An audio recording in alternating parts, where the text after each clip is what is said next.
Ce soir-là, autour d'une table que j'avais dressée avec amour, mon fils m'a regardé droit dans les yeux et m'a dit « Maman, présente tes excuses à ma belle-mère ou quitte ma maison. » Je me souviens du silence qui a suivi. Un silence lourd, presque vivant, qui s'est posé sur la nappe blanche comme une tache indélébile. J'ai levé les yeux vers Liam, mon fils, mon unique enfant, l'homme que j'avais porté, élevé, protégé pendant 43 ans. Et j'ai vu un étranger. Je m'appelle Isabeau de Saint-Clair. J'ai 73 ans. Et ce que je vais vous raconter est l'histoire d'un dîner qui a tout détruit et tout reconstruit. Liam avait organisé ce repas pour apaiser les tensions, selon ses mots. Moi, j'y étais allée avec un bouquet de pivoine blanche et une tarte tatin encore tiède. J'avais mis ma robe bleu nuit, celle que mon mari adorait. Charles était mort 3 ans plus tôt. Cancer foudroyant. 6 mois entre le diagnostic et l'enterrement. Depuis, je vivais seule dans notre maison de Neuilly, entourée de ses livres, de son parfum encore accroché au rideau du bureau, et de ce vide qui n'a pas de nom. Liam était tout ce qui me restait. Et ce soir-là, il m'avait invité chez lui, chez eux, pour la première fois depuis des mois. La belle-mère de Liam s'appelait Geneviève Moreau, une femme au sourire froid et aux ongles impeccables. Elle avait élevé seule sa fille, Clémence, après un divorce retentissant dans les années 90. Clémence, elle, était douce. Trop douce, peut-être. Elle parlait peu, baissait souvent les yeux et semblait toujours attendre l'approbation de sa mère avant de répondre à la moindre question. Liam l'avait épousée 2 ans auparavant, une cérémonie rapide, presque précipitée. J'avais senti quelque chose d'étrange ce jour-là, mais je m'étais tue. On se tait souvent, nous les mères, de peur de perdre nos enfants.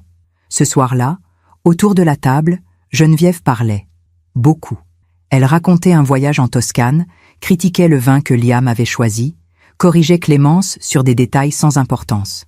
Moi, je l'écoutais poliment, les mains posées sur mes genoux. Puis elle a dit « Vous savez, Isabeau, il faut savoir lâcher prise. Les mères qui s'accrochent à leur fils finissent toujours seules. » J'ai senti mon cœur se serrer. Mais j'ai souri. J'ai dit « Je ne m'accroche à personne, Geneviève. J'aime simplement mon fils. » Elle a ri. Un rire léger, presque amusé. Justement, c'est ça le problème. Liam n'a rien dit. Clémence a baissé les yeux. Et moi, j'ai compris que ce dîner n'avait jamais été organisé pour apaiser quoi que ce soit. C'était un piège. Alors Geneviève a continué. Elle a parlé de la maison de Neuilly. Beaucoup trop grande pour une femme seule, a-t-elle dit. Elle a évoqué mes appels à Liam. Trop fréquents, selon elle. Elle a même mentionné l'alliance de Charles, que je portais encore à mon doigt. Il faudrait peut-être tourner la page, non? 3 ans, c'est long. J'ai posé ma serviette. J'ai respiré lentement. Et j'ai dit, d'une voix calme, « Geneviève, je ne sais pas ce que vous cherchez à obtenir ce soir, mais je vous assure que vous ne l'obtiendrez pas. » Le visage de Liam s'est durci. Il a frappé la table du plat de la main. « Maman, ça suffit. Présente tes excuses à Geneviève ou quitte ma maison. Maintenant. » Je me suis levée, lentement. J'ai regardé Geneviève droit dans les yeux. Elle souriait. Ce sourire froid, victorieux, de celle qui croit avoir gagné. Alors j'ai dit 3 mots. 3 mots seulement. Garde-le bien. Puis je suis partie. Sans me retourner. Sans un mot de plus. J'ai refermé la porte derrière moi et en traversant le jardin, j'ai senti quelque chose se briser en moi. Mais aussi, quelque chose se libérer. Parfois, on fait confiance à ceux qui ne la méritent pas. Et vous, avez-vous déjà été déçu par quelqu'un que vous aimiez? Racontez-moi votre histoire dans les commentaires. J'aimerais vous lire. 2 semaines plus tard, un matin de novembre, on a sonné à ma porte. J'ai ouvert. C'était Liam, le visage défait, les yeux rouges. Il tremblait. « Maman, le banco a tout bloqué. L'avocate a appelé. La maison est sous-saisie. Qu'est-ce qui se passe ?» Je l'ai regardé. Et pour la première fois depuis des années, j'ai senti que j'avais enfin retrouvé ma voix. Avant de vous raconter ce qui s'est passé ce matin-là, devant ma porte, avec mon fils défait et tremblant, je dois vous ramener en arrière, bien en arrière. Parce que pour comprendre comment on en arrive à dire 3 mots et partir, il faut d'abord comprendre ce qu'on laisse derrière soi. J'ai rencontré Charles de Saint-Clair en 1970, dans une librairie du 6e arrondissement. J'avais 21 ans, lui, 28. Je cherchais un recueil de Prévert. Lui lisait Camus, appuyé contre une étagère, lunettes sur le nez, l'air sérieux et un peu distant. Il a levé les yeux vers moi et m'a dit « Vous cherchez de la poésie ou des réponses ?» J'ai ri. J'ai répondu « Les deux, je crois. » Il a souri.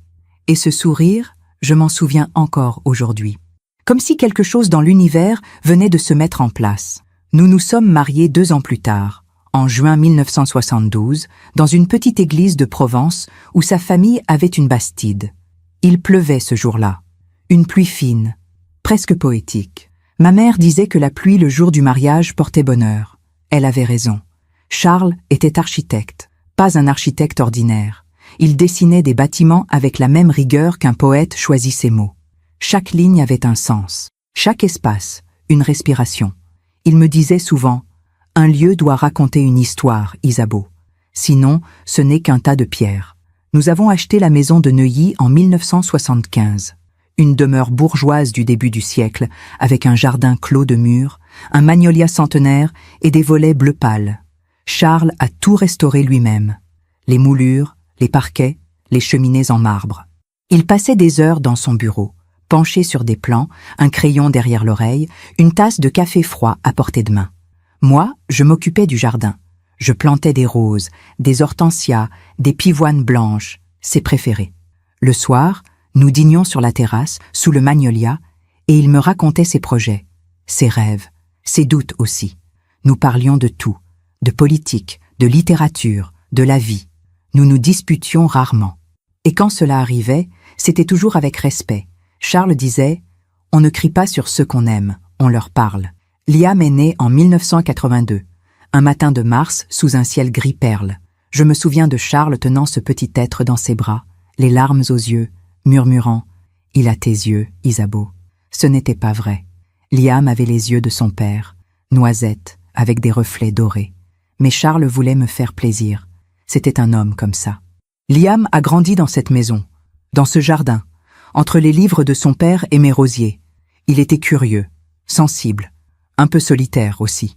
Il passait des heures à dessiner, assis dans le bureau de Charles, tandis que son père travaillait à côté de lui en silence. Charles ne le forçait jamais. Il le laissait explorer, rêver. Il disait « Un enfant doit trouver son propre chemin, pas marcher dans les traces de son père ». Liam aimait la musique, le piano surtout.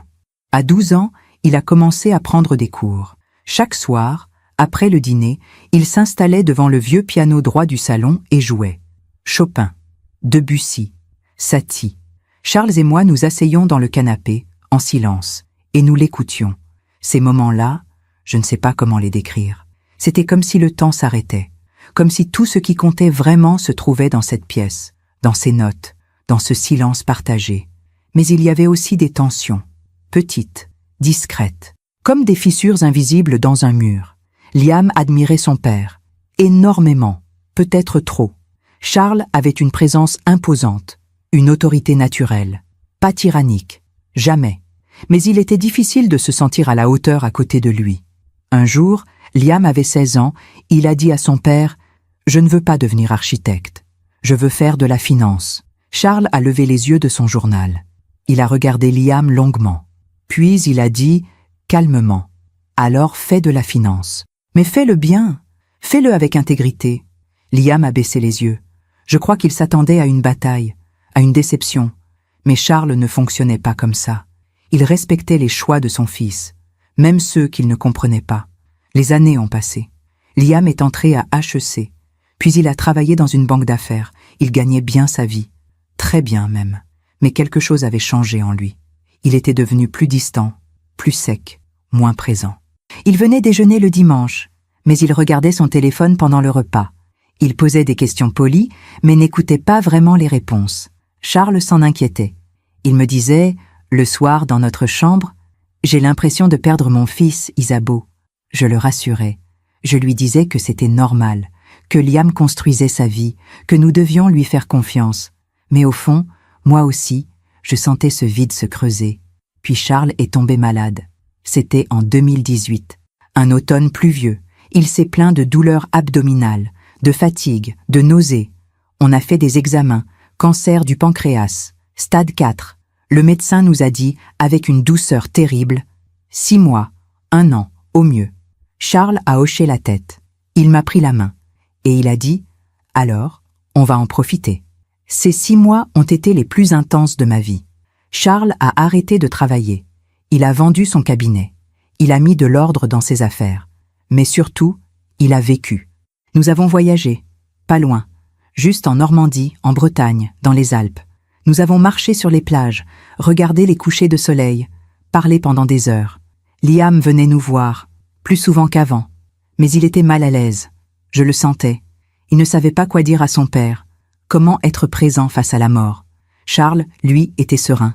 Il disait « La mort ne me fait pas peur, Isabeau. Ce qui me fait peur, c'est de te laisser seule. » Je pleurais, beaucoup. Mais devant lui, je souriais. Je voulais qu'il parte en paix. Il est mort un matin de février 2019, dans notre lit, ma main dans la sienne. Il a ouvert les yeux une dernière fois. Il m'a regardé, et il a murmuré « Merci, pour tout ».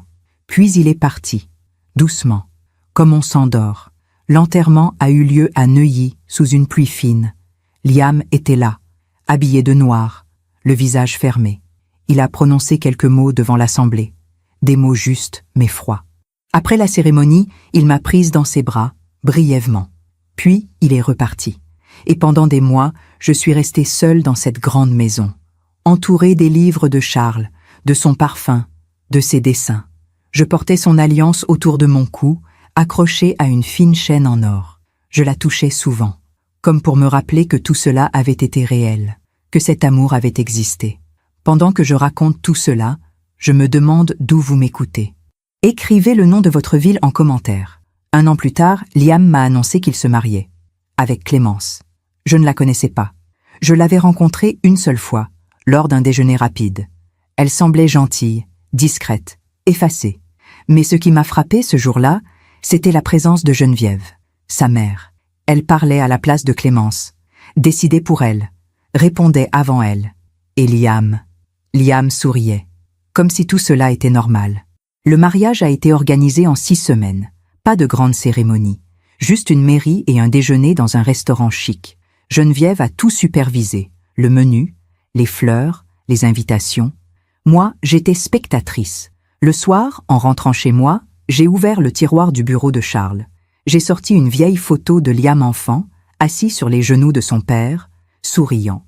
Et j'ai pleuré. Parce que je savais, au fond de moi, que quelque chose venait de se briser. Définitivement.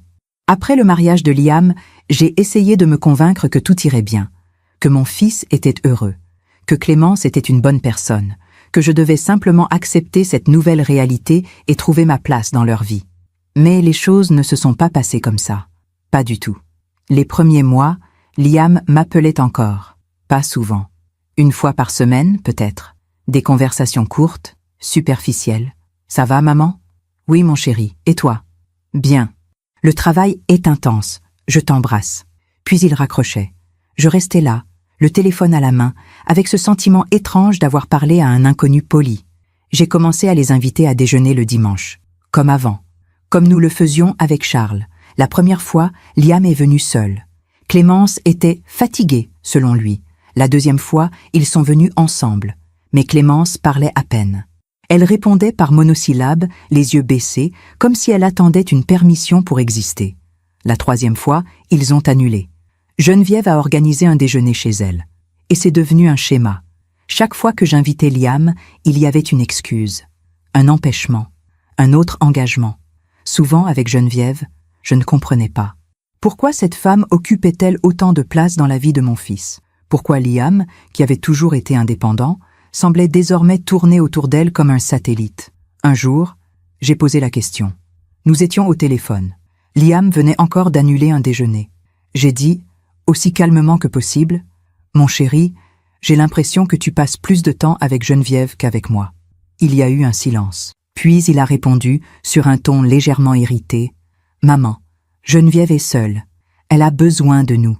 Toi, tu es forte. Tu peux te débrouiller. » J'ai senti quelque chose se glacer en moi. Mais je n'ai rien dit.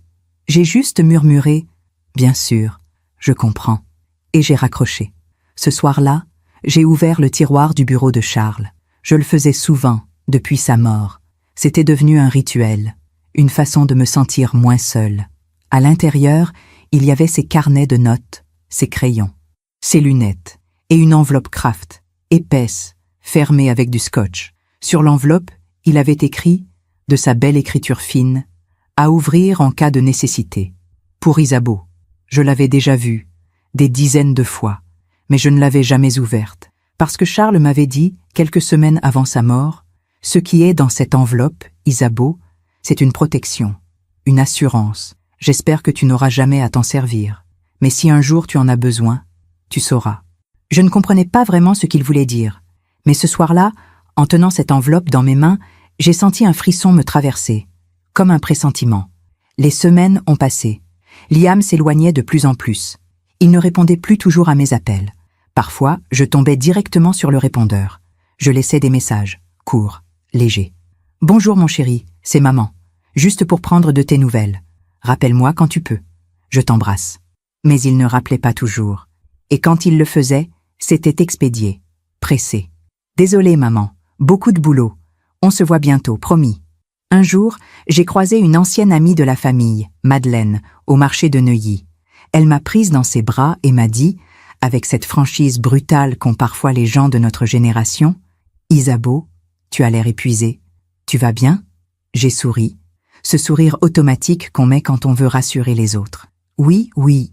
Juste un peu fatigué. » Elle a froncé les sourcils. « Et Liam ? On ne le voit plus beaucoup. » J'ai hésité.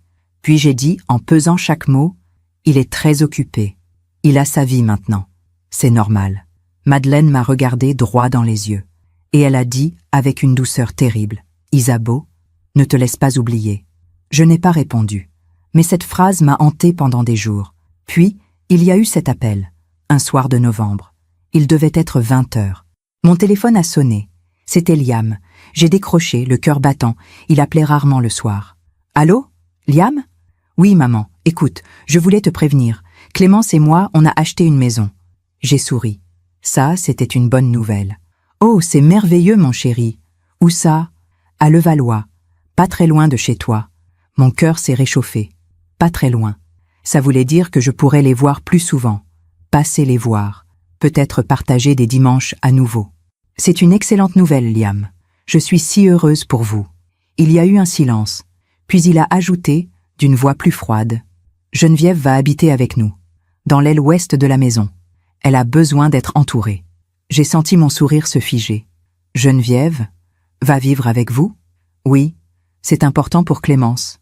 Et pour moi aussi. » J'ai essayé de garder un ton calme. « Mais, Liam, vous êtes jeune marié ? Vous n'avez pas besoin d'espace ? D'intimité ?» Il a soupiré, un soupir agacé. « Maman, on ne va pas refaire ce débat. Geneviève fait partie de notre famille. Point. » Puis il a ajouté, comme pour clore la conversation, « On organise un dîner la semaine prochaine pour inaugurer la maison. Je t'envoie les détails par message. » Et il a raccroché. Je suis restée assise dans le salon, le téléphone à la main, le regard perdu dans le vide. Geneviève allait vivre avec eux, dans leur maison, dans leur quotidien, dans leur vie. Et moi, j'étais invitée à un dîner, comme une connaissance lointaine. Le soir du dîner est arrivé. J'ai mis ma robe bleu nuit, celle que Charles aimait.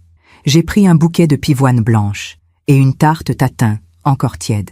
J'ai conduit jusqu'à Levallois, le cœur serré, en essayant de me convaincre que tout irait bien, que ce n'était qu'un dîner, que j'allais être polie, chaleureuse et que tout se passerait bien. Mais en arrivant devant la maison, j'ai senti quelque chose d'étrange, une tension, une lourdeur dans l'air. Liam m'a ouvert la porte. Il m'a embrassée rapidement sur les joues. « Salut maman. Entre. » Clémence était dans le salon. Elle m'a souri timidement. « Bonsoir Isabeau. »« Bonsoir Clémence. » Et puis Geneviève est apparue. Elle portait une robe crème, impeccable. Ses cheveux étaient tirés en arrière, ses ongles vernis de rouge sombre. Elle m'a regardé de haut en bas. Puis elle a dit, avec un sourire poli mais glacial, « Isabeau, quelle surprise. Je ne pensais pas que vous viendriez habillée si simplement. » J'ai senti mes joues s'empourprer, mais j'ai souri. J'ai dit « Bonsoir Geneviève » et je suis entrée. Le dîner a commencé dans une ambiance tendue. Geneviève parlait, beaucoup. Elle racontait comment elle avait aidé Liam et Clémence à choisir la maison, comment elle avait supervisé les travaux, comment elle avait choisi les meubles, les rideaux, les couleurs. Sans moi, disait-elle en riant, cette maison n'aurait jamais été habitable. Liam souriait. Clémence acquiesçait. Moi, je mangeais en silence. Puis Geneviève s'est tournée vers moi. Elle a dit, d'un ton presque maternel, « Vous savez, Isabeau, il faut savoir lâcher prise. Les mères qui s'accrochent à leur fils finissent toujours seules. » J'ai levé les yeux vers elle. J'ai senti quelque chose bouillir en moi. Mais j'ai gardé mon calme. J'ai répondu doucement, « Je ne m'accroche à personne, Geneviève. J'aime simplement mon fils. » Elle a ri. Un rire léger, presque amusé. « Justement, c'est ça le problème. » Liam n'a rien dit. Clémence a baissé les yeux. Et j'ai compris. J'ai compris que ce dîner n'avait jamais été organisé pour me rapprocher d'eux. C'était une mise en scène, un spectacle. Et j'étais la cible. Geneviève a continué. Elle a parlé de la maison de Neuilly. « Beaucoup trop grande pour une femme seule », a-t-elle dit. Elle a mentionné mes appels à Liam. Trop fréquents, selon elle. Elle a même évoqué l'alliance de Charles, que je portais autour du cou. Il faudrait peut-être tourner la page, non? 3 ans, c'est long. J'ai posé ma serviette.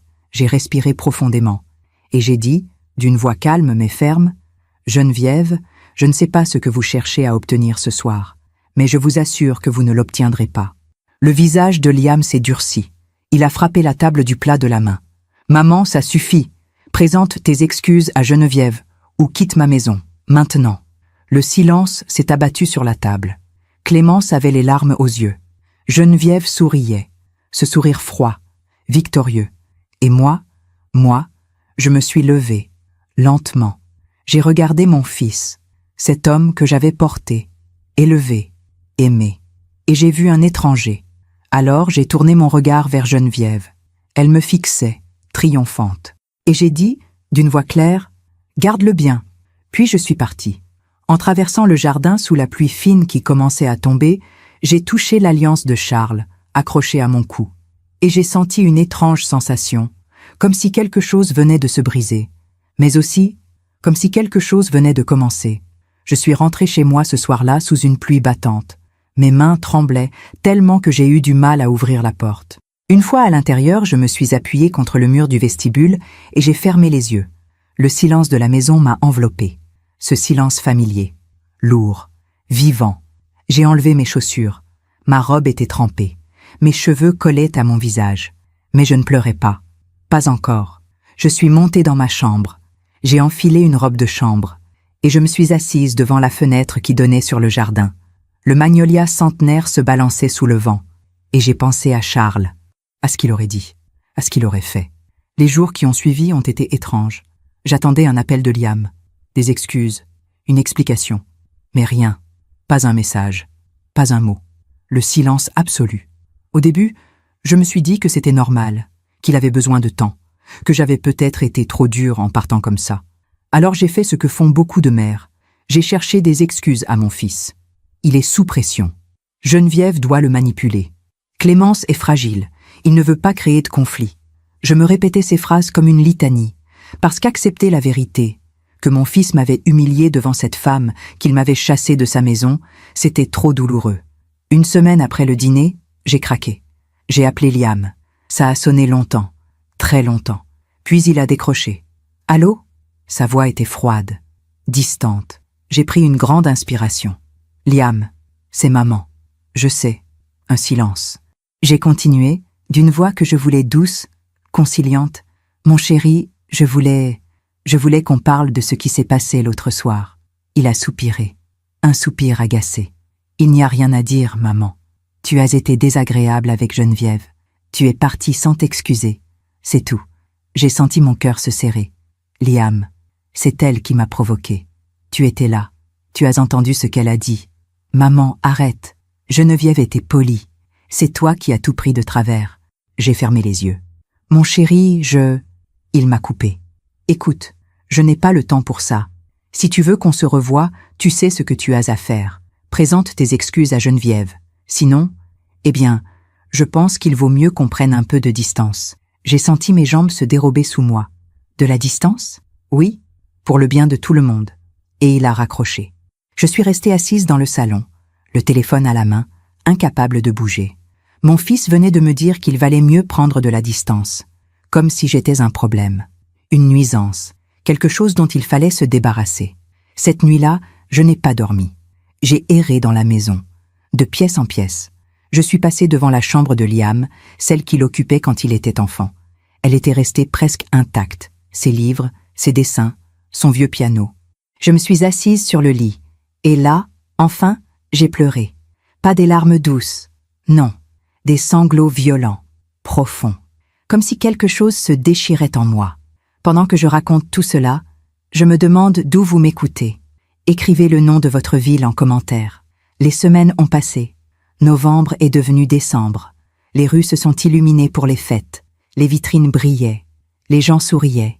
Mais moi, je m'enfonçais dans une solitude que je n'avais jamais connue. Même après la mort de Charles. Parce qu'à l'époque, j'avais Liam. J'avais encore mon fils. Mais maintenant, je n'avais plus personne. J'ai essayé de m'occuper, de remplir mes journées. Je me promenais dans le jardin. Je lisais. Je cuisinais des plats que personne ne mangerait. Je regardais les photos de Liam enfant, adolescent, jeune homme. Et je me demandais où tout avait basculé. Quand avais-je perdu mon fils? Était-ce après la mort de Charles? Pendant son mariage? Avant même? Je ne savais plus. Un matin, j'ai reçu une carte de vœux. Une carte élégante, avec des lettres dorées.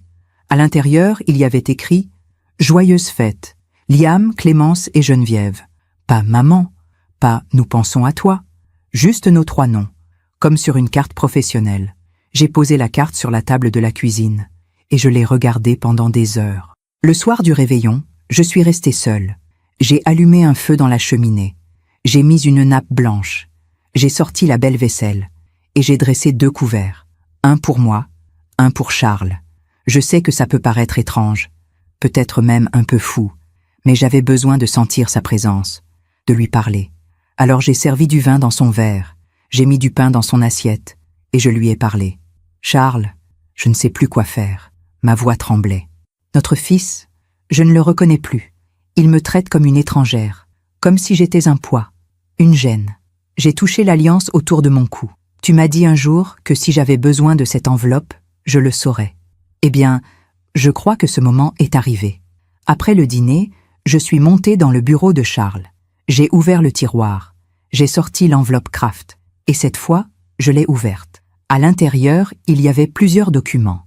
Des actes notariés, des titres de propriété, des relevés bancaires et une lettre, écrite de la main de Charles. J'ai commencé à lire. Ma chère Isabeau, si tu lis ceci, c'est que je ne suis plus là, et c'est que tu en as besoin. Je connais notre fils, je l'aime profondément, mais je connais aussi ses failles. Liam a toujours cherché à être aimé, à être validé, parfois au prix de sa propre intégrité. J'ai peur qu'un jour, quelqu'un profite de cette faiblesse, qu'il se laisse manipuler, qu'il t'oublie. Alors j'ai pris des précautions. La maison de Neuilly est à ton nom, entièrement, légalement. Aucun notaire ne peut te la retirer. Mais ce que Liam ne sait pas, et ce que personne ne sait, sauf mon avocat, Maître Dufresne, c'est que j'ai également créé une fondation. Cette fondation gère l'ensemble de nos biens, les actions, les placements, les propriétés locatives, tout. Liam est bénéficiaire, mais à une condition que tu sois encore vivante et en accord avec les décisions prises.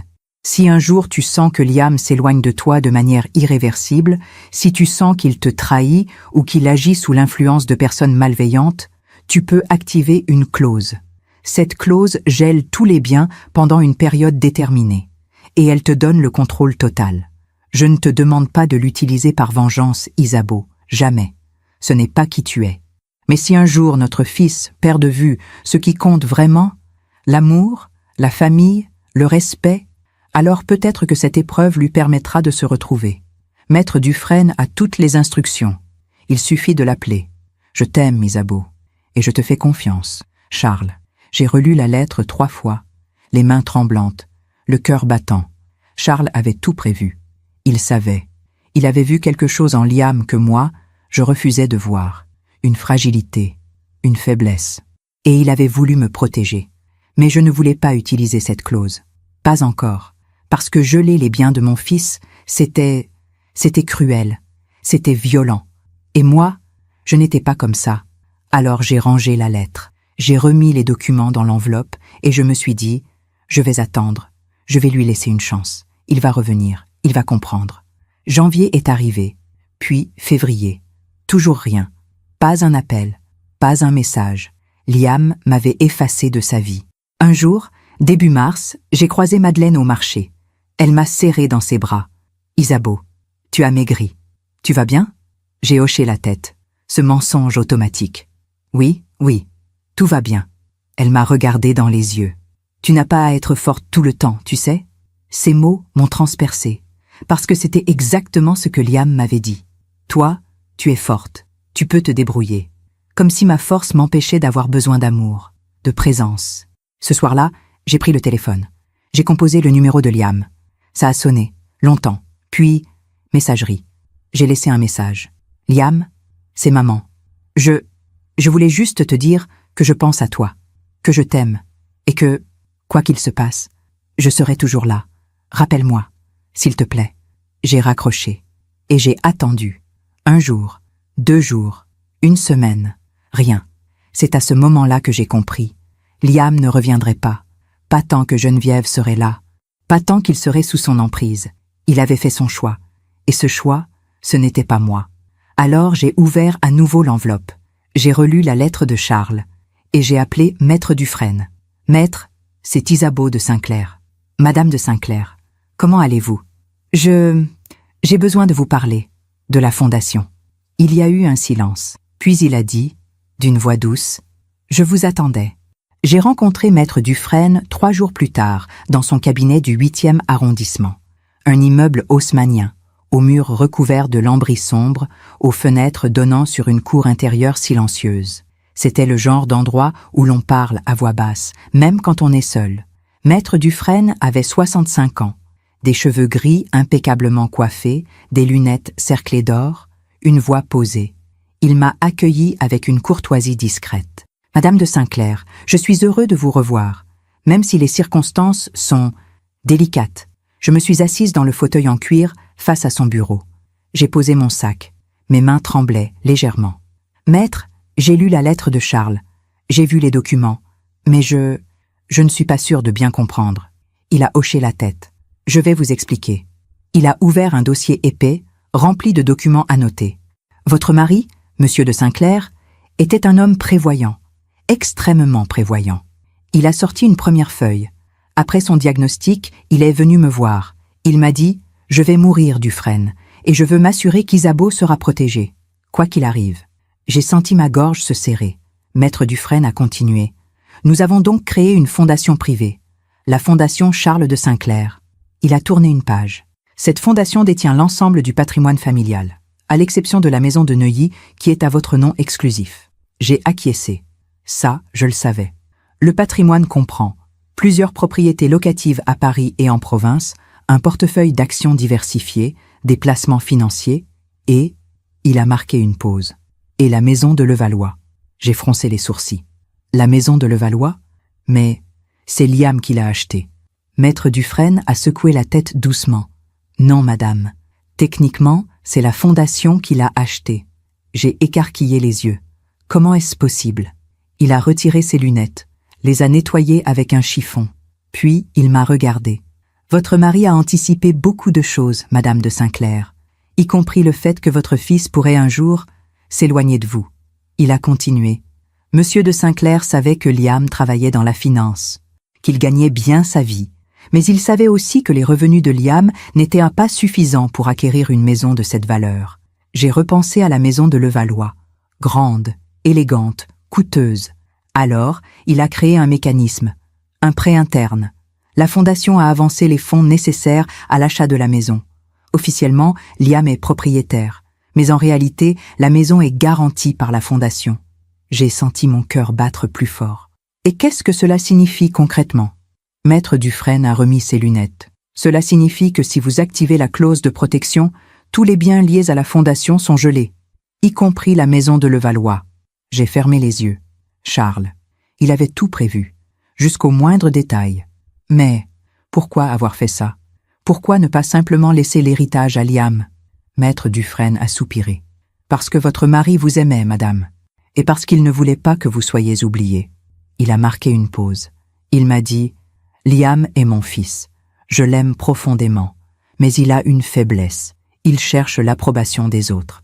Et un jour, Quelqu'un pourrait utiliser cette faiblesse contre lui, contre nous, contre Isabeau. J'ai senti les larmes monter. Il a ajouté « Si un jour Isabeau est mise de côté, humiliée, oubliée, je veux qu'elle ait les moyens de se défendre, pas par vengeance, mais par justice. » Je suis restée silencieuse. Tout ce que Charles avait dit, tout ce qu'il avait prévu, c'était exactement ce qui était en train de se passer. Maître Dufresne a refermé le dossier. La clause de protection fonctionne ainsi.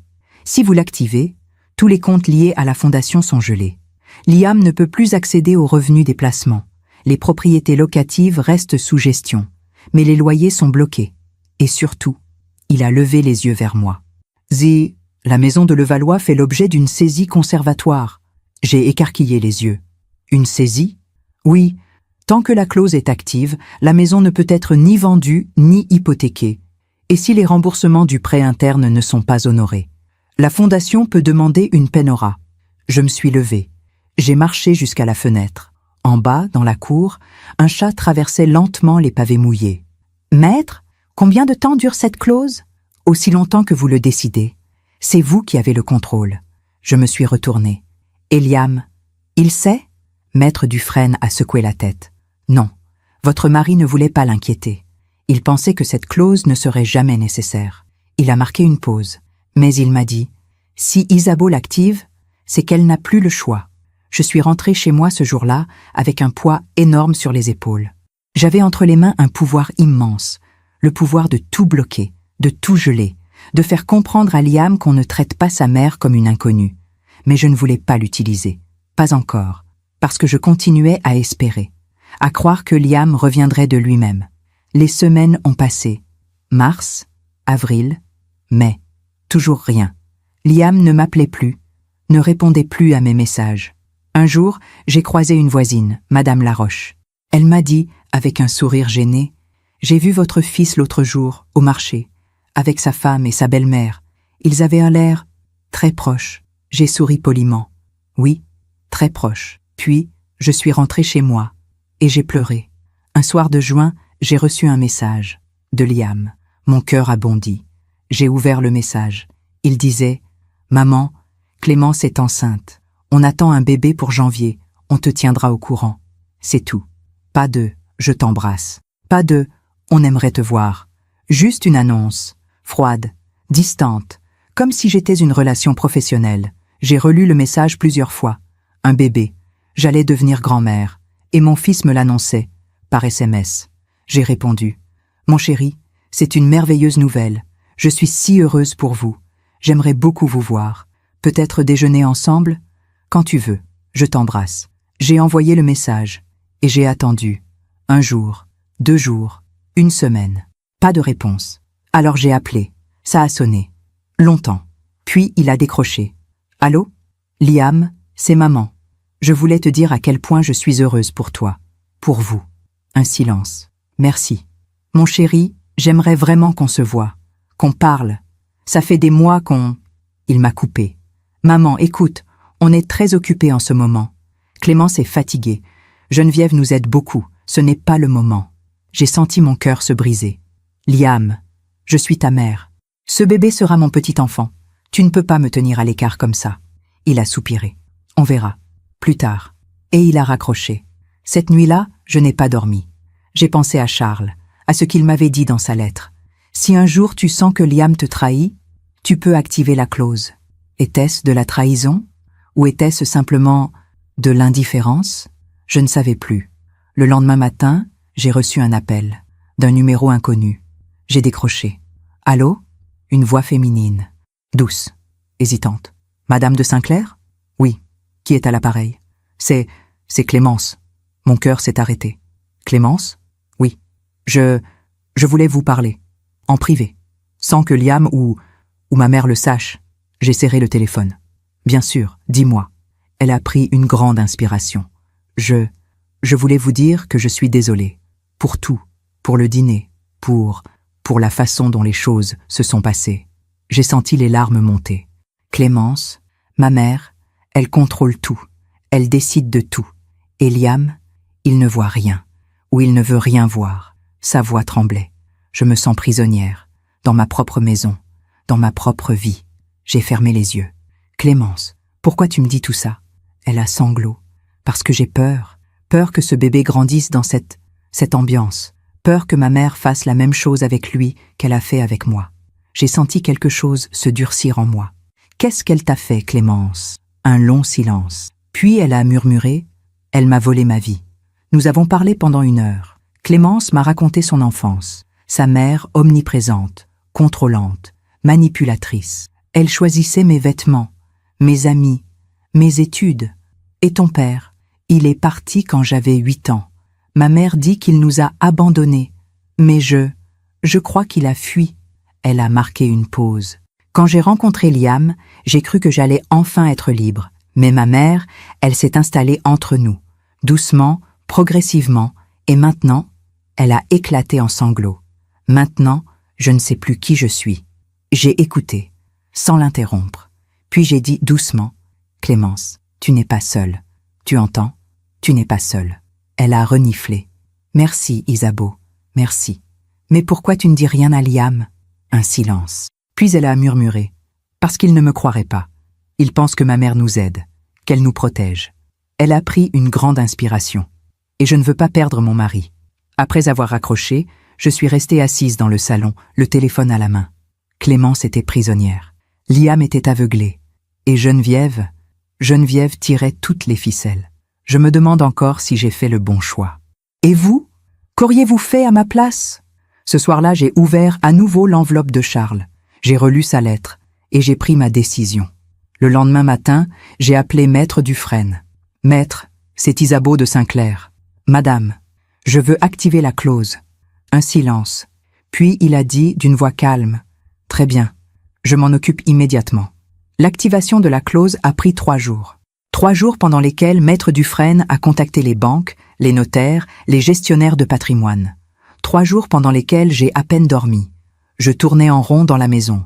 Je regardais le téléphone. J'attendais. J'avais peur. Terriblement peur. Pas des conséquences, mais de ce que cela signifiait. Activer cette clause, c'était franchir une ligne invisible qui sépare l'amour inconditionnel de la justice nécessaire. Et je n'étais pas sûre d'être prête. Mais chaque fois que le doute m'envahissait, je repensais à ce dîner, à Geneviève, à son sourire victorieux, à Liam, frappant la table. « Présente tes excuses ou quitte ma maison. » Et je repensais à Clémence, à sa voix tremblante au téléphone. Elle m'a volé ma vie. Alors je serrais l'alliance de Charles entre mes doigts.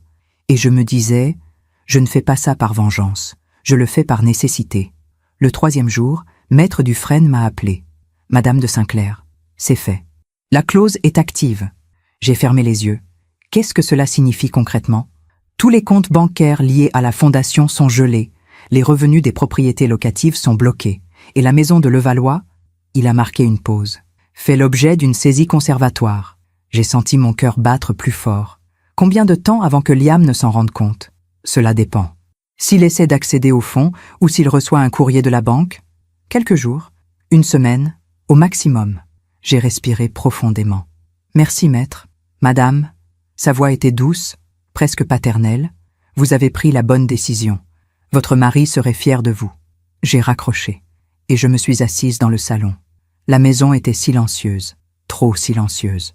J'ai regardé par la fenêtre. Le magnolia centenaire se balançait doucement dans le vent.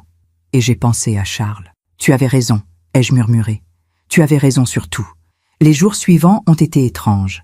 J'attendais. Je ne savais pas quoi exactement, mais j'attendais. Je faisais mes courses, je jardinais, je lisais. Mais mon esprit était ailleurs. Je me demandais ce que Liam allait ressentir, ce qu'il allait penser.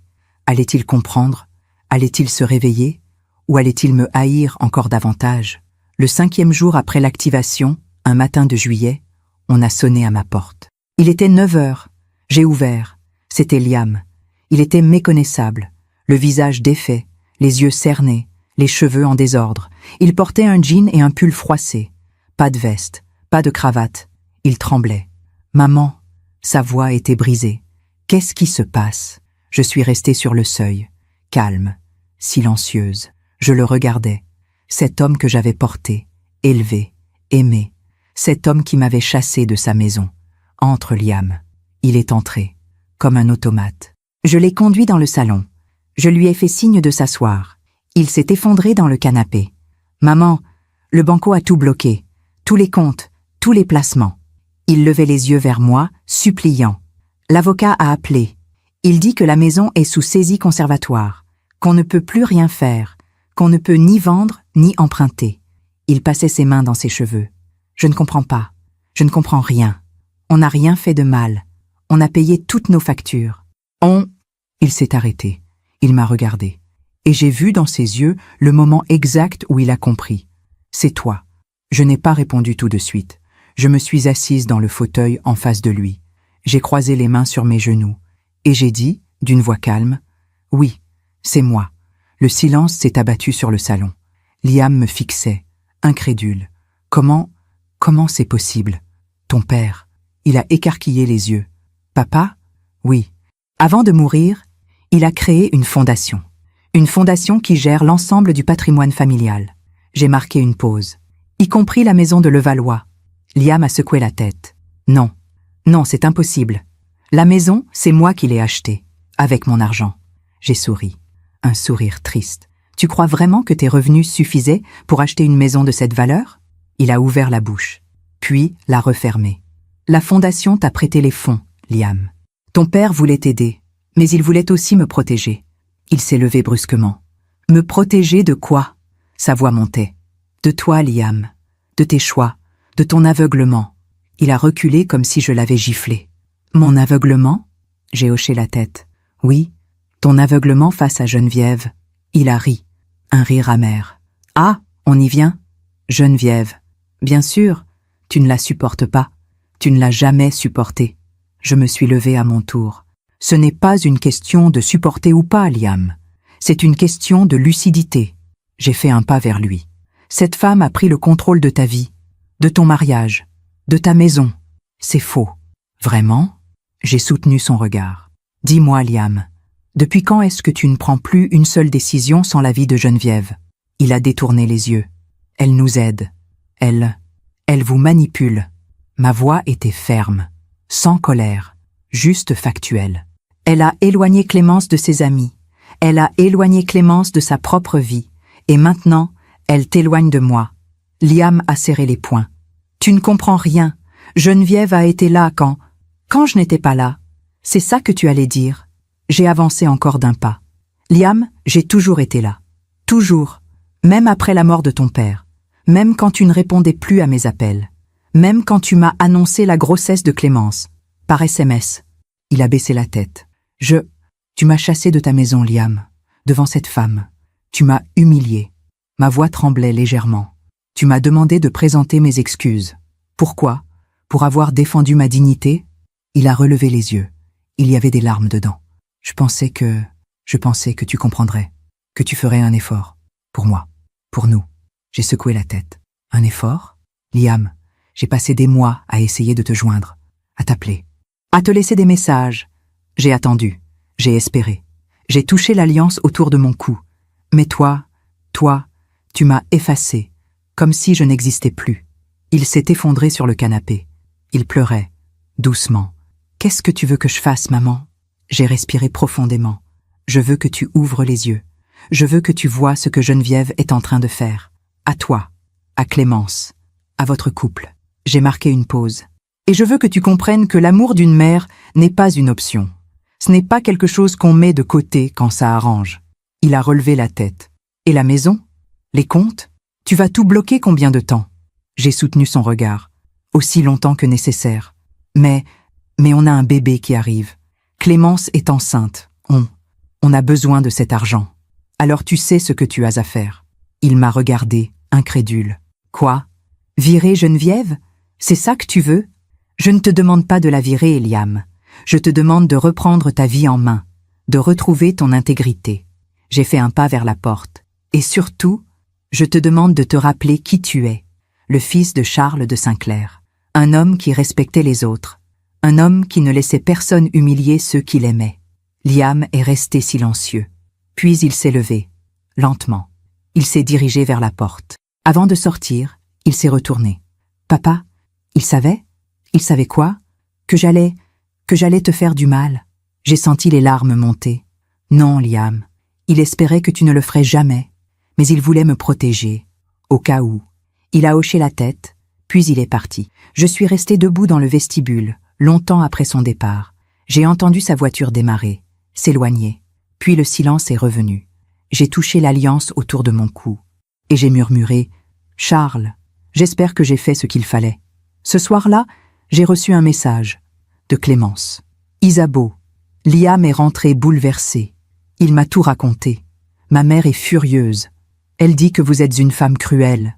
Mais moi, je vous remercie. Peut-être que maintenant, il va enfin voir. » J'ai relu le message plusieurs fois. Puis j'ai répondu « Prends soin de toi, Clémence, et de ce bébé. Tout va s'arranger. » Mais je savais que ce n'était pas fini. Loin de là. Geneviève n'allait pas abandonner si facilement. Et Liam devait encore faire un choix, le plus important de sa vie. Les jours qui ont suivi ma confrontation avec Liam ont été étranges. Un silence pesant s'est installé.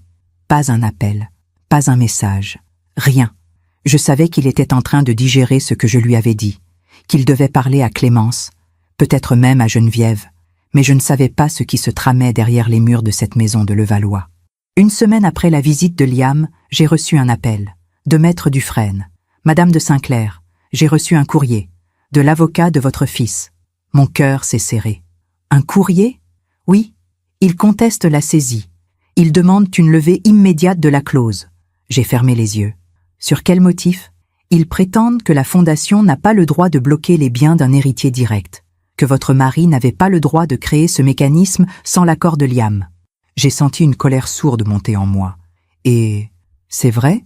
Maître Dufresne a soupiré. « Non, tout est parfaitement légal. Votre mari a agi dans le cadre de la loi. La Fondation est une entité juridique indépendante, et la clause de protection est inscrite dans les statuts. » Il a marqué une pause. « Mais ils vont essayer de vous faire pression, de vous intimider. » J'ai raccroché, et j'ai compris. Geneviève était derrière tout ça. C'était elle qui avait poussé Liam à consulter un avocat. C'était elle qui voulait récupérer le contrôle. Mais je ne céderai pas. Pas cette fois. 2 jours plus tard, on a sonné à ma porte. Il était 17 heures. Le soleil déclinait doucement sur le jardin. J'ai ouvert. C'était Clémence. Elle était pâle, amaigrie, les yeux rougis. Elle portait une robe ample qui cachait à peine son ventre arrondi. « Isabeau !» Sa voix tremblait. « Je peux entrer ?» Bien sûr. Je l'ai fait asseoir dans le salon. Je lui ai préparé une tisane. Elle la tenait entre ses mains, sans boire. « Clémence, que se passe-t-il ?» Elle a relevé les yeux vers moi, et j'ai vu une détresse profonde. Ma mère, elle est en train de détruire tout. Elle a pris une grande inspiration. Après que Liam soit venu vous voir, il m'a tout raconté. La Fondation, la clause, la saisie. Elle a baissé les yeux. Au début, j'étais soulagée. Je me suis dit, enfin, il va comprendre. Enfin, il va voir ce que ma mère fait. Et elle l'a manipulé. Encore. Clémence a posé sa tasse. Ses mains tremblaient.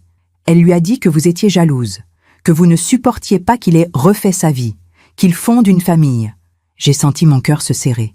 Elle lui a dit que vous vouliez le contrôler, que vous utilisiez l'argent comme arme. Clémence a relevé les yeux. Et Liam l'a cru. Je suis restée silencieuse. Elle a appelé un avocat. Elle a organisé des réunions. Elle a tout pris en main. Clémence a essuyé une larme. Moi, j'ai essayé de parler à Liam, de lui dire que ce n'était pas vrai, que vous aviez raison, que ma mère nous manipulait. Et qu'est-ce qu'il a dit? Elle a secoué la tête. Il m'a demandé de choisir, entre lui et vous. J'ai fermé les yeux. Clémence, je lui ai dit que je ne voulais pas choisir, que ce n'était pas juste, qu'on pouvait trouver une solution. Elle a pris une grande inspiration. Et il m'a dit, si tu ne me soutiens pas, alors tu n'es pas ma femme. Je me suis levée. J'ai marché jusqu'à la fenêtre. En bas, le jardin était paisible. Les roses blanches s'épanouissaient, mais moi, je sentais un orage se préparer. Clémence, qu'est-ce que tu vas faire? Elle a essuyé ses larmes. Je ne sais pas. Je porte son enfant. Je ne peux pas partir. Pas maintenant. Elle a marqué une pause. Mais je voulais que vous sachiez. Que vous n'étiez pas seul. Que je vous crois. Je me suis retournée. Je l'ai regardée. Cette jeune femme fragile, prisonnière de sa propre mère, de son propre mari. Et j'ai ressenti une immense tristesse. Parce que je savais qu'elle aussi était une victime. Merci Clémence. Elle est partie peu après. En fermant la porte derrière elle, j'ai senti quelque chose se briser en moi. Liam m'avait choisi. Il avait choisi Geneviève. Et maintenant, il forçait sa propre femme à choisir aussi. Le lendemain, j'ai reçu un autre appel. De Liam, cette fois. J'ai hésité avant de décrocher. Puis j'ai répondu « Allô ? Maman ». Sa voix était froide, métallique. « On doit parler. Je t'écoute. Pas au téléphone. Je viens chez toi. Dans 1 heure. » Et il a raccroché. Je me suis préparée. J'ai mis une robe simple. J'ai attaché mes cheveux. J'ai touché l'alliance de Charles autour de mon cou. Et j'ai attendu. Liam est arrivé à l'heure dite. Il n'était pas seul. Geneviève l'accompagnait. Quand j'ai ouvert la porte et que je l'ai vu, j'ai su. J'ai su que ce qui allait se passer ne serait pas une discussion.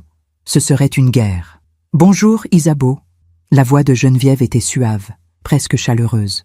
Mais ses yeux étaient glacials. « Bonjour, Geneviève. » Je me suis tournée vers Liam. « Tu aurais pu me prévenir que tu ne venais pas seule. » Il a détourné le regard. « Geneviève a le droit d'être là. Elle fait partie de la famille. Nous nous sommes installés dans le salon. Geneviève s'est assise dans le fauteuil, celui de Charles. J'ai senti une colère sourde monter en moi. Mais je n'ai rien dit. Liam a pris la parole en premier. « Maman, on est venu te proposer un arrangement. » « Un arrangement ? Oui. Tu lèves la clause, tu rends l'accès au compte, et en échange, il a hésité. Geneviève a poursuivi à sa place. « En échange, vous pourrez voir votre petit enfant, 1 fois par mois, sous supervision. » J'ai cligné des yeux. « Sous supervision ? » « Oui. » Geneviève a souri. « Vous comprenez, Isabeau, nous devons protéger cet enfant. Nous ne savons pas comment vous réagissez sous pression. Vous avez déjà montré des comportements imprévisibles. » Je l'ai fixé. « Des comportements imprévisibles ? » « Oui. Bloquer les comptes de votre propre fils, saisir sa maison. C'est, comment dire, plutôt radical. » Elle a croisé les jambes. « Nous voulons juste nous assurer que l'enfant sera en sécurité. » J'ai senti quelque chose exploser en moi, mais je suis restée calme. J'ai regardé Liam. « C'est vraiment ce que tu penses ? Que je suis dangereuse ?» Il a baissé les yeux. Geneviève l'a coupé. « Liam pense que vous avez besoin d'aide, Isabeau, d'un suivi psychologique. C'est normal à votre âge. Le deuil peut être difficile. » J'ai ri. Un rire sec, presque incrédule. « Un suivi psychologique. » J'ai secoué la tête. « Vous êtes incroyable, Geneviève. Vraiment. » Je me suis levée, j'ai marché jusqu'à la fenêtre, puis je me suis retournée. « Laissez-moi vous dire quelque chose, tous les deux. » Ma voix était calme, mais ferme. « Je n'accepterai jamais cet arrangement. Jamais. » Liam s'est levé. « Maman, sois raisonnable. » « Raisonnable ?» J'ai avancé vers lui. « Liam, regarde-moi dans les yeux.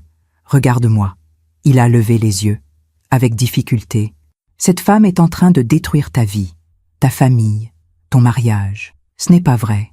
Vraiment ? Alors réponds-moi. Quand as-tu pris une décision seule pour la dernière fois, sans l'avis de Geneviève ? » Il a ouvert la bouche, puis l'a refermée. Geneviève s'est levée à son tour. « Isabeau, je pense que vous dépassez les bornes. » Je me suis tournée vers elle. « Et vous, Geneviève, vous pensez que vous pouvez tout contrôler ? Mais vous vous trompez. » J'ai fait un pas vers elle. « Vous avez pris le contrôle de la vie de votre fille. Vous l'avez étouffée, isolée. C'est faux. Vraiment ? Alors pourquoi Clémence pleure-t-elle en secret ? Pourquoi a-t-elle peur de vous ? » Geneviève a pâli. « Elle vous a parlé ? » ?»« Oui. Et elle m'a tout dit. » Le silence s'est abattu sur le salon. Liam regardait sa belle-mère, puis moi, sans comprendre. « De quoi vous parlez ?» Geneviève a secoué la tête. « De rien. Isabeau invente. Elle essaie de nous diviser. » Je me suis tournée vers Liam. « Pose la question à ta femme. Demande-lui si elle est heureuse. Demande-lui si elle se sent libre. » Liam a hésité. « Clémence elle est juste fatiguée, la grossesse. » « Non, Liam, ce n'est pas la grossesse. C'est la prison dans laquelle vous vivez tous les trois. » Geneviève a attrapé son sac. « Nous partons. » Elle a regardé Liam. « Viens. » Liam a hésité. Il m'a regardé, une dernière fois, et j'ai vu dans ses yeux une fissure, un doute. Mais il est parti quand même. Je suis restée seule dans le salon. Le silence est revenu. J'ai touché l'alliance autour de mon cou, et j'ai murmuré « Charles, j'ai tout perdu. » Ce soir-là, j'ai reçu un message de Liam. « Maman, je ne veux plus te voir. Tu as fait ton choix. Moi, j'ai fait le mien. » Ne me contacte plus. J'ai relu le message. 1 fois, 2 fois, 10 fois. Puis j'ai posé le téléphone. Et j'ai pleuré. Comme je n'avais jamais pleuré. Parce que je venais de perdre mon fils. Définitivement. Les semaines ont passé. Juillet, août, septembre. La vie continuait autour de moi. Mais moi, j'étais figée. Je ne sortais presque plus. Je ne voyais personne. Je restais dans cette grande maison vide, entourée des souvenirs de Charles, des photos de Liam enfant, et je me demandais si j'avais fait le bon choix, si tout cela en valait la peine. Un matin d'octobre, j'ai reçu un appel, d'un numéro inconnu. J'ai décroché. Allô? Une voix féminine, paniquée. Isabeau? C'est Clémence. Mon cœur s'est arrêté. Clémence? Qu'est-ce qui se passe? Elle sanglotait. J'ai besoin de vous. S'il vous plaît. Venez. Où es-tu? À l'hôpital. L'hôpital Necker. J'ai perdu les os. Le bébé arrive. J'ai raccroché. J'ai attrapé mon sac, mes clés, et je suis parti. En conduisant vers l'hôpital, mon cœur battait à tout rompre. Clémence avait appelé. Moi, pas sa mère. Moi. Quelque chose avait changé. Je suis arrivé à l'hôpital Necker 20 minutes plus tard. J'ai couru dans les couloirs, demandé aux infirmières, cherché le service de maternité. Mon cœur battait si fort que j'avais du mal à respirer. Enfin, j'ai trouvé sa chambre. Clémence était allongée sur le lit, pâle, les cheveux collés sur le front. Elle était seule, complètement seule. Quand elle m'a vue entrer, elle a éclaté en sanglots. Isabeau. Je me suis précipité vers elle. J'ai pris sa main. Je suis là, ma chérie. Je suis là. Elle pleurait, violemment. Le bébé, il arrive trop tôt. Je suis à 34 semaines. Les médecins disent que ça devrait aller, mais... Chut, tout va bien se passer. Je lui caressais les cheveux. Où est Liam? Elle a secoué la tête. Je ne sais pas. Il est parti ce matin avec ma mère. Une réunion avec l'avocat. Elle a serré ma main. J'ai essayé de l'appeler. 10 fois, 20 fois. Il ne répond pas. J'ai senti la colère monter en moi. Son fils était en train de naître. Et lui, il était dans un bureau d'avocat avec Geneviève. Et Geneviève? Clémence a détourné les yeux. Elle ne sait pas que je suis ici. Comment ça? Elle a pris une grande inspiration. Ce matin, après leur départ, j'ai commencé à avoir des contractions. Fortes, régulières. Elle a essuyé ses larmes. J'ai appelé une ambulance, toute seule. Mon cœur s'est brisé.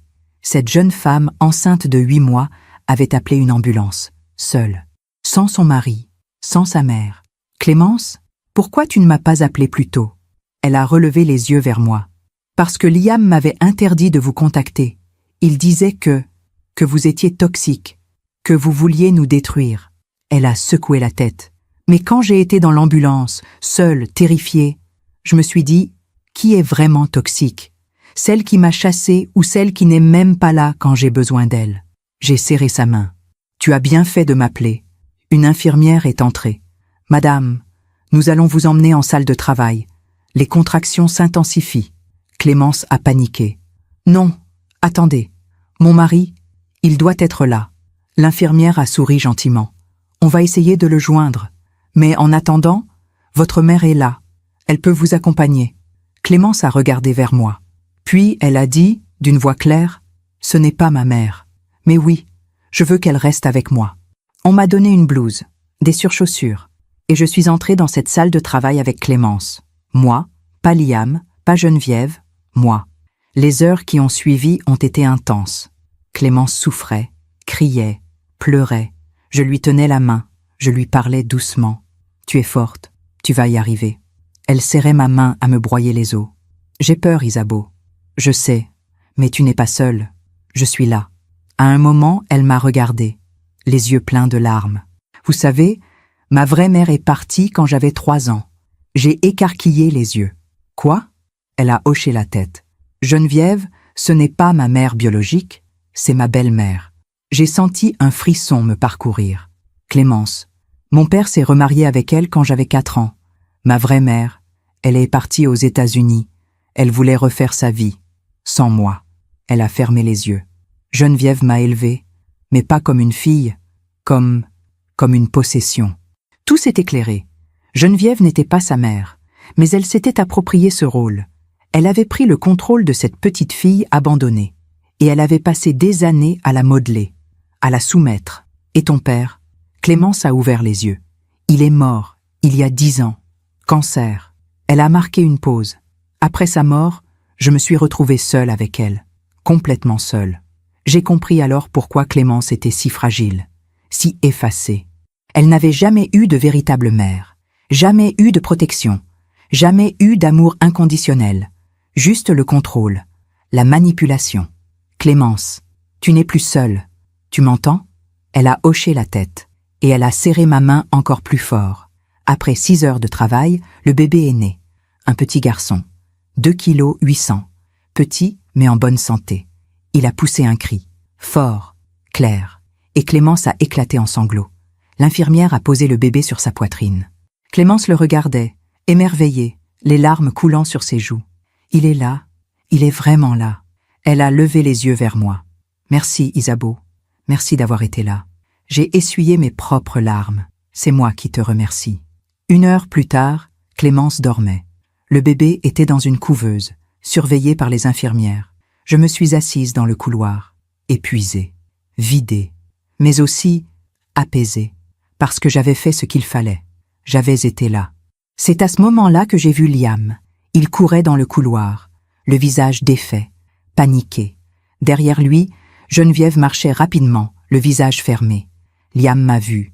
Il s'est arrêté net. « Maman, qu'est-ce que tu fais là ?» Je me suis levée. Clémence m'a appelée. Il a écarquillé les yeux. « Elle t'a appelée ?»« Oui, parce que toi, tu n'étais pas là. » Geneviève s'est avancée. « Où est Clémence ?»« Elle dort.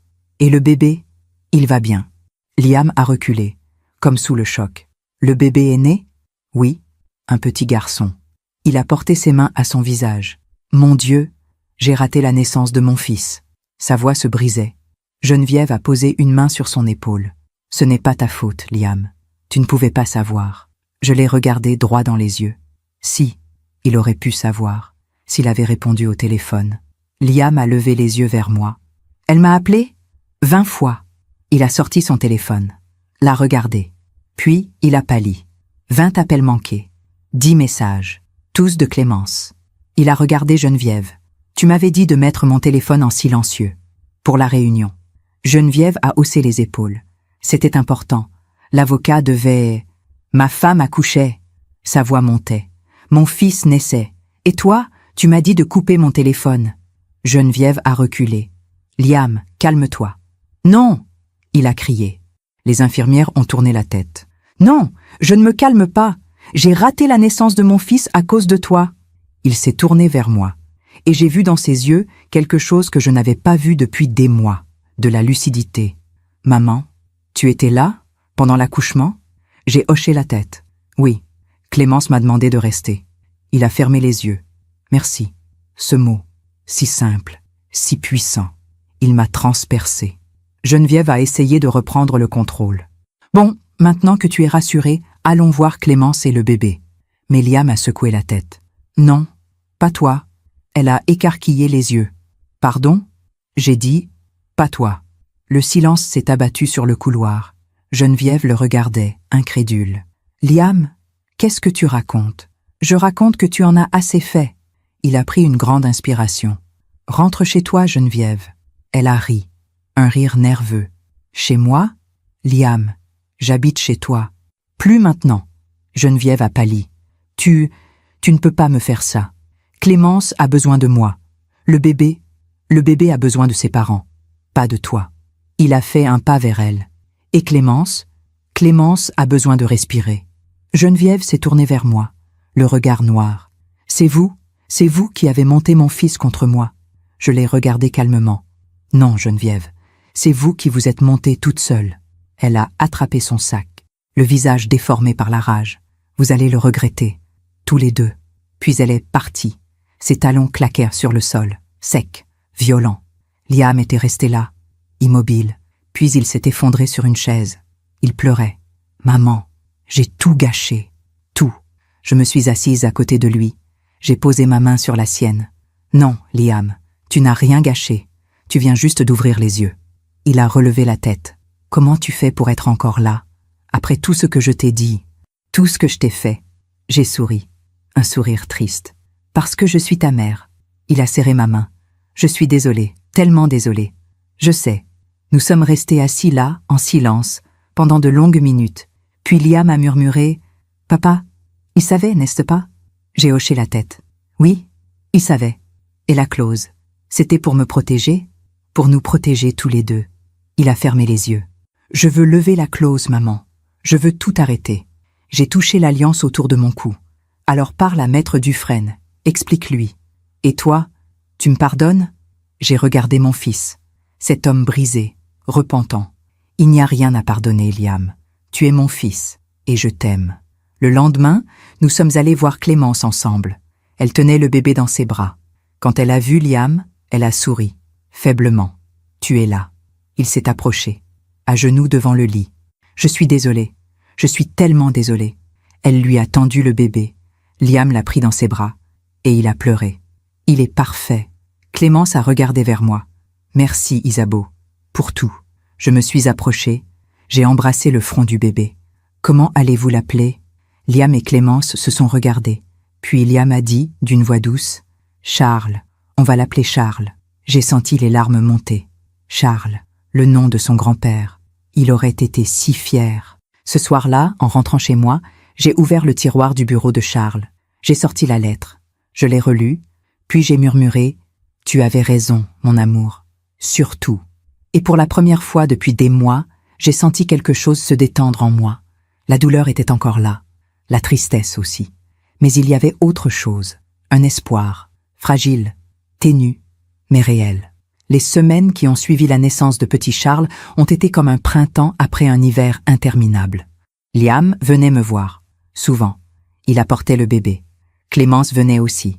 Nous déjeunions ensemble dans le jardin, sous le magnolia centenaire. Et lentement, très lentement, nous reconstruisions ce qui avait été détruit.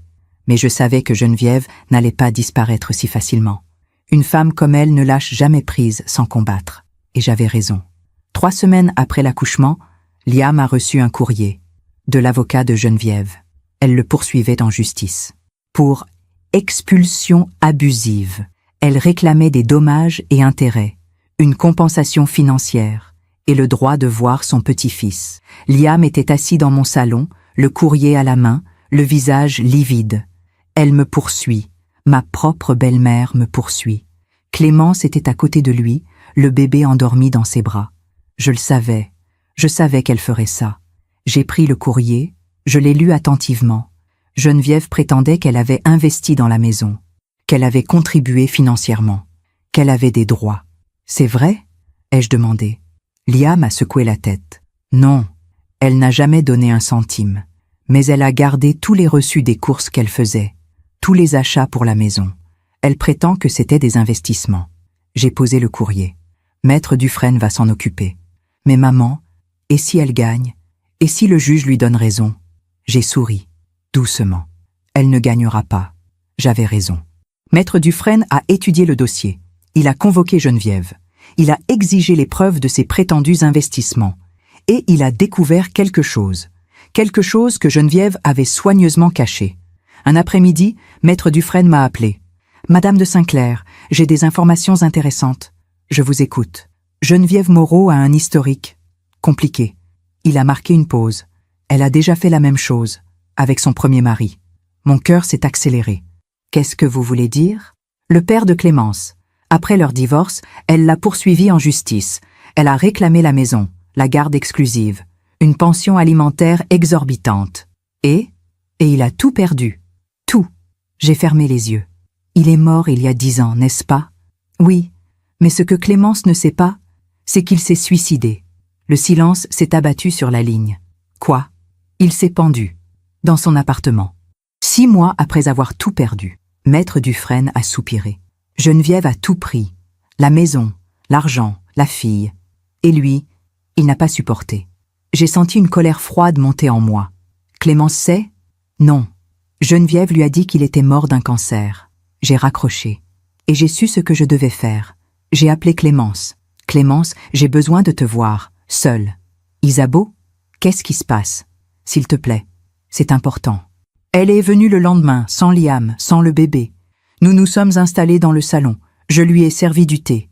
Puis, Je me suis assise en face d'elle. « Clémence, je dois te dire quelque chose de difficile. » Elle a pâli. « Qu'est-ce que c'est ?»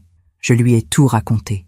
L'enquête de Maître Dufresne, le premier mari de Geneviève, le procès, le suicide. Clémence est restée figée. Puis elle a murmuré « Non, non, ce n'est pas possible. Je suis désolée, Clémence. » Elle a secoué la tête. Elle m'a dit qu'il était mort d'un cancer, qu'il avait souffert, qu'elle s'était occupée de lui jusqu'au bout. Ses mains tremblaient. Elle m'a menti. Pendant toutes ces années, elle a levé les yeux vers moi. Et mon père, il s'est tué à cause d'elle? J'ai hoché la tête. Je crois qu'il ne voyait plus d'autre issue. Clémence a éclaté en sanglots. Je me suis levée. Je me suis assise à côté d'elle. Je l'ai prise dans mes bras. Elle pleurait, violemment. Tout ce temps, j'ai cru que c'était moi, que j'étais le problème, que je n'étais pas assez bien. Non, Clémence, ce n'était pas toi. Ça ne l'a jamais été. Elle est restée longtemps dans mes bras. Puis, elle a séché ses larmes. Elle a relevé la tête. Et j'ai vu dans ses yeux quelque chose de nouveau. De la force, de la détermination. Je vais témoigner contre elle. Clémence, non, Isabeau, je vais le faire. Pour mon père, pour moi, pour mon fils. Elle a serré les poings. Elle ne détruira plus personne. Le procès a eu lieu 2 mois plus tard. Une petite salle du tribunal de Paris. Quelques avocats, un juge. Geneviève était là, impeccable, droite, le visage fermé. Maître Dufresne a présenté les preuves. Les mensonges de Geneviève, son absence de contribution financière, son historique judiciaire. Et puis, Clémence a témoigné. Elle s'est levée, elle est allée à la barre, et elle a parlé, d'une voix claire, ferme. Geneviève Moreau n'est pas ma mère biologique, mais pendant toute mon enfance, elle m'a fait croire que si. Elle m'a isolée de mes amis, elle choisissait mes vêtements, mes études, mon mari. Elle a contrôlé chaque aspect de ma vie, et quand mon père est mort, elle m'a menti. Clémence a regardé Geneviève droit dans les yeux. Vous m'avez dit qu'il était mort d'un cancer, mais ce n'est pas vrai. Il s'est suicidé, à cause de vous. Geneviève a pâli. C'est faux. Elle ment. Mais le juge a levé la main. Silence. Clémence a continué. Pendant des années, j'ai cru que j'étais faible, que j'avais besoin de vous. Mais maintenant, je sais la vérité. Elle a marqué une pause. Vous n'êtes pas une protectrice. Vous êtes une manipulatrice. Le juge a rendu son verdict 3 semaines plus tard. Déboutée. Geneviève Moreau était déboutée de toutes ses demandes. Pas de dommages et intérêts, pas de compensation, pas de droit de visite. Mais ce n'était pas tout. Le juge avait ajouté quelque chose, une ordonnance d'éloignement. Geneviève n'avait plus le droit de contacter Liam, Clémence ou le bébé. Quand le verdict est tombé, Geneviève est restée figée. Puis elle s'est levée. Elle a regardé autour d'elle. Liam, Clémence, moi. Et pour la première fois, j'ai vu quelque chose dans ses yeux. De la peur. Elle est partie, seule, sans un mot. Dans les semaines qui ont suivi, j'ai appris ce qui lui était arrivé. Elle avait essayé de contacter d'anciennes amies. Personne ne répondait. Elle avait tenté de s'installer chez une cousine éloignée. Elle avait été refusée. Elle s'était retrouvée seule, dans un petit studio de la banlieue parisienne, sans personne. Un jour, j'ai reçu un appel, d'une assistante sociale. « Madame de Saint-Clair ?»« Oui, je vous appelle au sujet de Geneviève Moreau. » Mon cœur s'est serré. Qu'est-ce qui se passe? Elle a été hospitalisée. Une chute dans son appartement. Rien de grave. Mais elle n'a personne. Pas de famille, pas d'amis. Personne n'est venu la voir. L'assistante sociale a marqué une pause. Elle a mentionné votre nom. Elle a dit qu'elle voulait s'excuser. J'ai fermé les yeux. Geneviève, seule, dans un hôpital. Exactement comme elle avait essayé de me rendre. J'ai réfléchi longtemps, puis j'ai dit « Donnez-lui mon numéro. Si elle veut m'appeler, qu'elle le fasse. » Vous êtes sûr? Oui, mais elle n'a jamais appelé. Quelques mois plus tard, j'ai appris qu'elle avait quitté Paris. Elle était partie dans le sud, près de Toulouse, dans une maison de retraite, seule. Et moi, je me suis souvenu de ce qu'elle m'avait dit, ce soir-là, lors du dîner. Les mères qui s'accrochent à leur fils finissent toujours seules. Mais ce n'était pas moi qui avais fini seule, c'était elle. Parce que la vie finit toujours par rendre ce qu'on lui donne. Si vous semez l'amour, vous récoltez l'amour. Si vous semez la manipulation, le mensonge, le contrôle, vous récoltez la solitude. Un dimanche après-midi, nous étions tous réunis dans le jardin de Neuilly. Liam, Clémence, petit Charles qui commençait à sourire. Le soleil brillait doucement. Le magnolia était en fleurs. Clémence tenait le bébé. Elle l'a levé vers le ciel. « Regarde, Charles, c'est ta grand-mère. C'est elle qui nous a tous sauvés. » Liam s'est approché de moi. Il a passé son bras autour de mes épaules. « Merci, maman. Pour tout. Pour avoir tenu bon. Pour avoir été forte. » J'ai touché l'alliance autour de mon cou. Et j'ai murmuré « Non, Liam. Merci à ton père. C'est lui qui nous a tous protégés. » Ce soir-là, après leur départ, je suis montée dans le bureau de Charles. J'ai ouvert le tiroir. J'ai sorti la lettre. Et je l'ai relue une dernière fois. Puis je l'ai pliée soigneusement. Je l'ai rangée. Et j'ai refermé le tiroir. Parce que je n'en avais plus besoin. La bataille était finie. La justice avait été rendue. Pas par moi, pas par vengeance, mais par la vie elle-même. Et Geneviève, elle vivrait désormais avec les conséquences de ses propres choix. Seule, avec personne pour lui tenir la main. Personne pour l'aimer. Parce que c'est ça, le karma. Ce n'est pas une punition qu'on inflige. C'est une vérité qui se révèle. Elle m'avait traité de toxique. Des mois plus tard, j'ai appris qu'elle vivait seule, dans un studio minuscule, sans personne pour répondre à ses appels. La vie finit toujours par rendre ce qu'on lui donne. 2 ans ont passé depuis ce procès. 2 ans pendant lesquels j'ai vu mon petit-fils grandir, marcher, prononcer ses premiers mots. 2 ans pendant lesquels Liam et Clémence ont reconstruit leur couple, leur vie, leur famille. Et 2 ans pendant lesquels j'ai appris quelque chose d'essentiel, que la justice n'est pas toujours immédiate, mais qu'elle finit toujours par arriver. Aujourd'hui, j'ai 75 ans.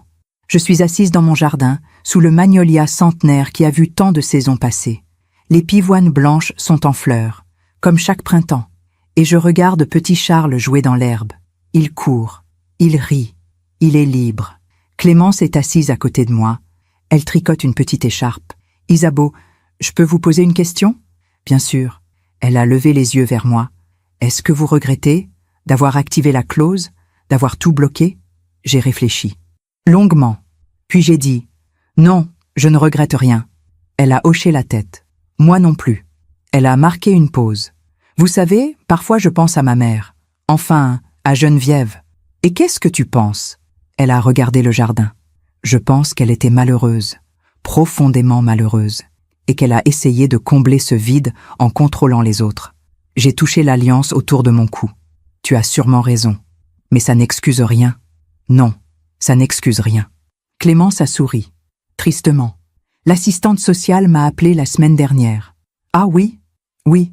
Elle voulait me dire que Geneviève était seule, qu'elle n'avait personne, qu'elle demandait à me voir. Mon cœur s'est serré. Et qu'est-ce que tu as répondu? Clémence a posé son tricot.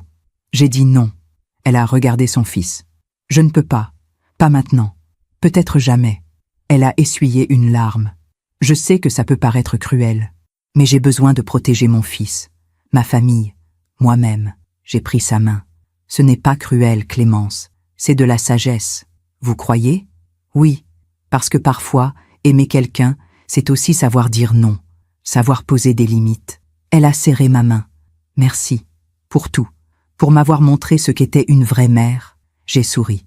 Tu es une vraie mère, Clémence. Regarde ton fils, regarde comme il est heureux, libre. Petit Charles a couru vers nous. Il s'est jeté dans les bras de sa mère. « Maman, regarde, j'ai trouvé une coccinelle. » Clémence l'a serrée contre elle. « Elle est magnifique, mon chéri. » Je les ai regardés et j'ai ressenti une paix profonde. Parce que c'était ça, le vrai héritage. Pas l'argent, pas la maison, pas les titres de propriété, mais l'amour, la liberté, la dignité. Liam est arrivé peu après, avec des croissants encore chauds. « Bonjour, maman. » Il m'a embrassé sur les joues. « Bonjour, mon chéri. » Il s'est assis à côté de moi. Nous avons regardé Clémence jouer avec Charles. Puis Liam a dit doucement « Maman, je sais que je te l'ai déjà dit 1000 fois, mais je veux te le redire. » Il a pris ma main. « Merci. Merci de ne pas avoir abandonné. Merci d'avoir tenu bon, même quand je t'ai fait du mal. » J'ai souri. « Tu es mon fils, Liam. Je ne t'abandonnerai jamais. Même quand je suis idiot, surtout quand tu es idiot. » Nous avons ri. Puis il a dit, plus sérieusement, « Tu sais, papa me manque, tous les jours. À moi aussi. Mais je me dis qu'il serait fier de nous, de ce qu'on a reconstruit. J'ai touché l'alliance autour de mon cou. Oui, il serait fier. Ce soir-là, après leur départ, je suis montée dans le bureau de Charles. Je me suis assise dans son fauteuil, j'ai regardé par la fenêtre. Le jardin était baigné dans la lumière dorée du crépuscule, et j'ai pensé à tout ce chemin parcouru. La douleur, la trahison, la solitude, mais aussi la force, la lucidité, la rédemption. J'ai ouvert le tiroir, j'ai sorti une feuille blanche, et j'ai commencé à écrire. Cher Charles, aujourd'hui, je t'écris pour te dire que tu avais raison. Tu avais raison de me protéger, de créer cette fondation, de prévoir cette clause. Tu avais raison de croire en moi, en ma force, en ma capacité à tenir bon. Liam est revenu. Il a ouvert les yeux. Il a compris. Et aujourd'hui, nous sommes à nouveau une famille. Pas parfaite, mais réelle. Vraie. Geneviève a perdu. Pas parce que je l'ai punie, mais parce qu'elle a récolté ce qu'elle a semé. La solitude, l'isolement, le vide. Et moi j'ai gagné quelque chose de précieux. La paix, la sérénité, la certitude d'avoir fait ce qu'il fallait. Je porte toujours ton alliance, tous les jours, parce que tu es toujours avec moi, dans mon cœur, dans mes décisions, dans ma vie. Merci, mon amour, pour tout. Isabeau. J'ai plié la lettre. Je l'ai glissée dans le tiroir, à côté de la sienne, et j'ai refermé doucement. Puis, je suis descendue dans le salon. J'ai allumé un feu dans la cheminée. Je me suis installée dans le canapé, avec une tasse de thé, et j'ai regardé les flammes danser. J'ai pensé à toutes les femmes qui, comme moi, ont été mises de côté, oubliées, humiliées, les femmes qui ont perdu leurs enfants au profit de manipulateurs, de parasites, de prédateurs. Et je me suis dit que si mon histoire pouvait en aider, ne serait-ce qu'une seule, alors tout cela aurait eu un sens. Parce que c'est ça, la sagesse. Ce n'est pas d'éviter la douleur, c'est de la traverser, de la comprendre, et d'en sortir plus forte. C'est de savoir dire non quand il le faut, de poser des limites quand on vous marche dessus, de refuser d'être effacée, oubliée, réduite au silence. C'est de croire en la justice, pas celle des tribunaux, pas celle des vengeances, mais celle de la vie. Cette justice silencieuse qui finit toujours par rétablir l'équilibre. Si mon histoire aide ne serait-ce qu'une femme à ouvrir les yeux, alors tout cela aura eu un sens. Aujourd'hui, j'ai 75 ans. Je vis seule dans cette grande maison de Neuilly. Mais je ne suis pas seule. Liam vient me voir toutes les semaines. Clémence m'appelle tous les jours. Petit Charles court dans ce jardin en riant. Et Charles, mon Charles, est toujours avec moi. Dans chaque décision, dans chaque respiration, dans chaque battement de cœur. La vie m'a tout pris, puis elle m'a tout rendu, différemment, mais plus vraiment. Et si je devais donner un conseil à celles qui m'écoutent, ce serait celui-ci. N'acceptez jamais d'être mise de côté. N'acceptez jamais qu'on vous efface. Vous avez le droit d'exister, de prendre de la place, d'être aimé. Et si quelqu'un essaie de vous faire croire le contraire, levez-vous, partez, et ne regardez jamais en arrière. Parce que la vie vous rendra justice. Peut-être pas aujourd'hui, peut-être pas demain, mais elle la rendra. Et ce jour-là, vous serez debout, digne, forte, libre. Je touche l'alliance autour de mon cou. Je ferme les yeux et je murmure « Merci Charles, pour tout ». Dehors, le magnolia se balance doucement dans le vent. Les pivoines blanches embaument l'air. Et la vie continue. Belle, vraie, juste. Merci de m'avoir écouté jusqu'au bout. Si cette histoire a touché votre cœur, abonnez-vous et activez la cloche pour entendre d'autres femmes qui ont transformé la douleur en sagesse. Chaque jour, une femme, une leçon de vie. Partagez cette histoire avec quelqu'un que vous aimez. Parfois, une histoire change toute une journée. Que Dieu vous bénisse et à très bientôt.